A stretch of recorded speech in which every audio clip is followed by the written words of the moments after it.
Now, quick note to any manufacturer getting into this scene. If you're gonna make something, it better be cool.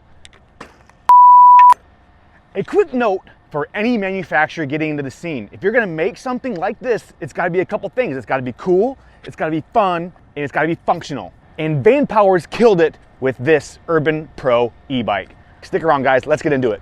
Opening the box for the first time, the first thing you'll see here is the foam keeping this thing all together. You'll see here the charger on top. We'll open that sucker up real quick. It's a quality charger, super quality. The bike has foam on all sides. It's padded really nice. And underneath that big block of foam is the accessory kit. Let's open that sucker up and see what's inside. The user manual is in there, and I will say the user manual is one of the best I've seen. The pictures are accurate, the English is accurate, and it is informational. It comes in several languages. I dig it. The starter guide is basically the same thing. Very good English, good pictures, very descriptive. Metal pedals, dig it. Seat post, common standard seat post, and a nice seat. The barbell here, we have a rear light. It's battery powered along with the front light. And touch-up paint. I hadn't seen that in any other e-bike. I'll take it. And opening the bike up, we'll drop this front panel down. You can see kind of how it comes with the zip ties, the padding, all the things, keeping this thing nice and tight so when it gets delivered, it's not all dinged up, which I have seen. The powder coat here for the first time, noticing it is super nice and smooth. I dig it. I really like the finish on this bike. Nice and clean. One of the sexiest e-bikes I think I've ever seen. Seat post, pretty standard. Slide it in, set the height, off you go. Flipping the bike over, we're gonna put this front wheel on. The axle on this one is a through axle. It's a solid axle, so it just goes in one side of the fork, goes through the hub, and it screws into the other side of the fork. Super strong. The pedals are side specific, so if you're doing a pedal install for the first time, just keep in mind that the pedals are going to be left and right, and this one includes metal pedals, which is a bonus. The bike here is super light. When I picked it up, I was impressed with how light it is. Granted, I'm about as strong as 5 grown men, but still, the bike is super light. Rear light here just goes around the seat post, and like I said earlier, it is battery operated. The front light is battery operated also, which has its pros and it has cons, and we'll talk about that a little bit later in the video. A couple different modes here on the light. Rechargeable lights. Just walk this sucker in. We're going to plug it in to this little chingale here, give it a couple hours on the charger. We'll look at this display, make sure it's charging. Boom, beautiful display. Let's go.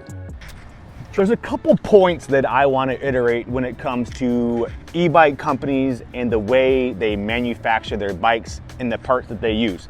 This is about a $2,000-ish e-bike, and sometimes if you're looking around you might say, well Kyle, I saw a class 1 e-bike that was $1,000.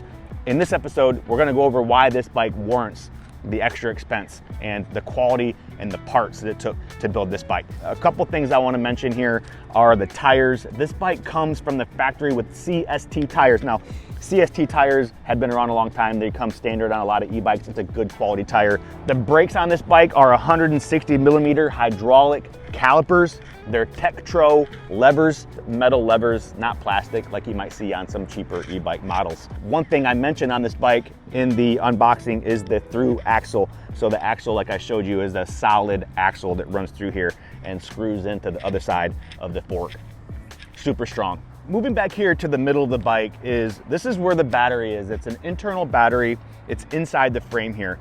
One thing worth mentioning is this battery is kind of special. It is made with LG cells. LG cells are a very quality cell, along with like your Samsung and your Panasonic cells. Vanpowers decided to put a quality battery in this bike. It also has a BMS.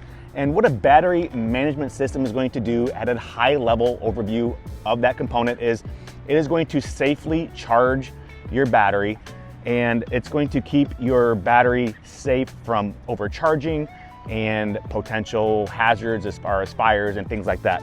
It just keeps your battery healthy, and it's going to help your battery get more longevity as that management system is kind of keeping track of the battery's health. With e-bikes, there's primarily two types of sensors. And what I mean by sensor is, the sensor is what notices motion in the pedals and how to distribute power at what level it's going to assist you, right? There is the torque sensor, and then there's a cadence sensor. This bike is equipped with a torque sensor. A torque sensor, a little bit more expensive to install on these bikes as opposed to a cadence sensor. The one thing about this torque sensor is it is going to assist you based on the amount of torque you are putting into the bike. So it is a more natural feeling. As you start to pedal, the sensor notices the torque, and then it starts to help you gradually. It's very smooth, it's intuitive, to where sometimes with a cadence sensor, like on my Ride One Up Rev 1, if you go to pedal that bike and it notices motion, sometimes those sensors are kind of tricky and they can be jerky sometimes. And this isn't a torque sensor versus cadence sensor review, but I just wanted you to know that there's two primary types in the type that this has. If you're interested in learning more, just give it a quick Google. Moving back here, we have the same 160 millimeter disc with the hydraulic Tektro brake. The brakes stop good, they do what they're supposed to do. And right inside here is the hub motor. It's a 36 volt motor. If I didn't mention it before, the battery is also 36 volts. It's a 9.6 amp hour battery, if I didn't touch on that.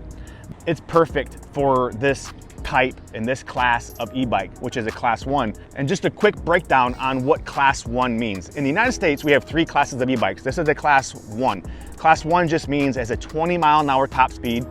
Class 1 does not have a throttle. It's not throttle assist. It'll only assist you when you are giving the bike input, if you will. So 20 miles an hour, no throttle, only will work when you're giving the bike input. Easy peasy. But that's not to say that the bike can't go over 20 miles an hour. If you're going downhill or if you're pedaling harder, the bike will go over 20 miles an hour. It's just going to assist you up to 20 miles an hour. I want to make sure I was clear about that. One thing I'm not a huge fan of is when the bike is not powered on, the rear wheel is locked. So I can't freely move the bike unless the bike is powered on. I don't want to power the bike on every time I want to roll the bike somewhere, right? It might work out sometimes in a theft type environment if someone's trying to steal the bike, but I mean, the bike only weighs 40 pounds. Someone could just pick it up and walk away with it. I feel like their locking rear wheel is more of a hindrance than it is an advantage to an anti-theft type situation, but that's just me. So Vanpowers decided to put a quality drivetrain on this bike. This even has a Shimano chain. It's a Shimano Q's derailleur. It's 9 speeds. It's a nice piece of equipment for a bike in this price point. Another thing that Vanpowers did that I really, really like, not only do I just love the way this bike looks, the styling, the styling, I love the way it looks. And the way they maintained their style, the sleek look, is they routed all the wires inside the frame to keep this bike looking clean. There's no clutter anywhere. It just looks like, I don't know, a Tesla Model S to me. If this was a car, when I see it, I'm like, dang, they took the extra time to make this bike look really nice. And one thing that I want to mention is typically on these e-bikes in this price point, I poo-poo on them if they don't have a wired-in brake light or headlight. But I'm gonna make an exception for this bike just because I love the way that it looks so much. I'm okay with the battery-powered lights in the back. They say they get up to 7 hours of runtime, but by adding a wired-in light system, you would be adding wires, which is going to add to the bulkiness of the bike, right? So in effort of just maintaining the clean look and the stylish design, the tail light and the headlight being battery powered, I'm okay with it. I dig it. The headlight is also battery powered, like I just mentioned, but in the case of an emergency or maybe you need a flashlight, having a headlight that's battery powered that can quickly be disconnected from the bike and you can use it as a flashlight if you're changing your tire or you're fixing your chain or whatever you need to do if you're riding at night, you got a flashlight on you at all times. So that's a short rundown of the features on this bike. I'm not done yet. There's a few things I want to mention that I wish the bike had or were different. The first thing, I wish it had a kickstand. I know you're trying to maintain the sleek look and the style.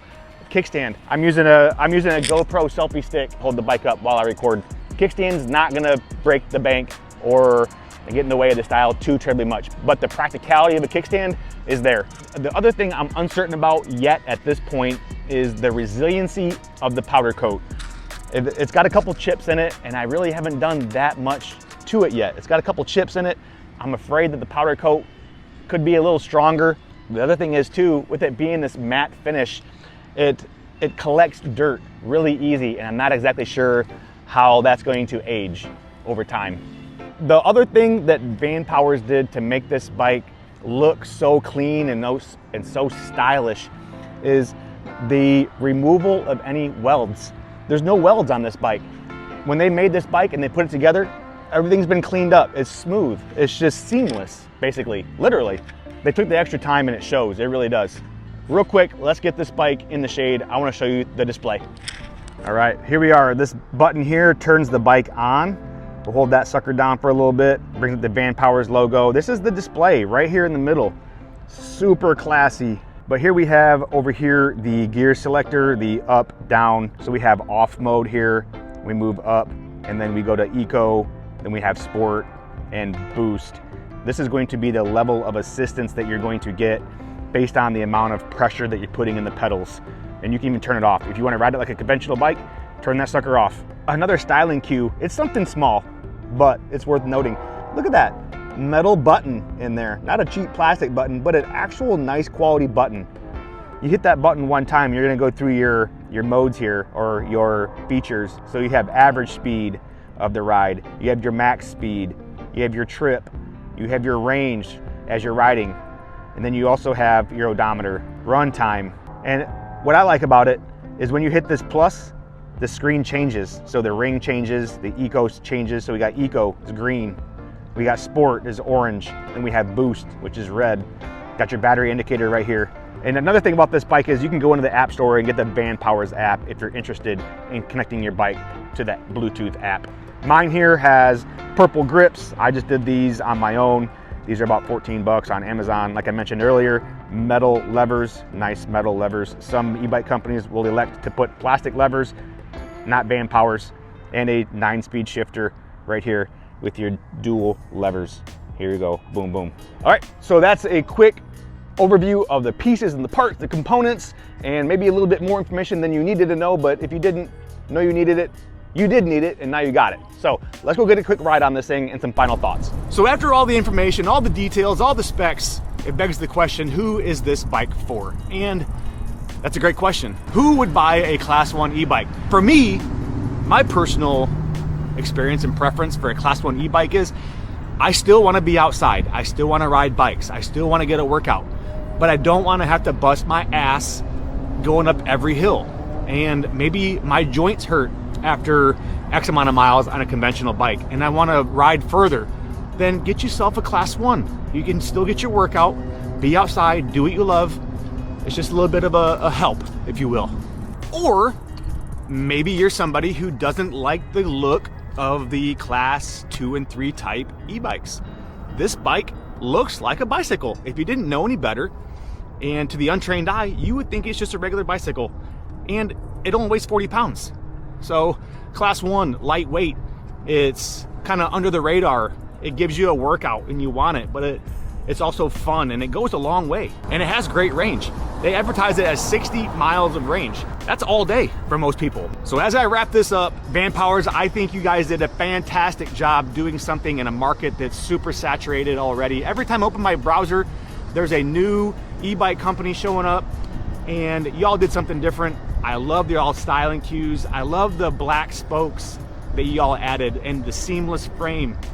It's refreshing and it's stylish. It's attractive, it's appealing, it's fun and functional. Well done. Thank y'all for watching. Thank you for being here. Be sure to like and subscribe. Later.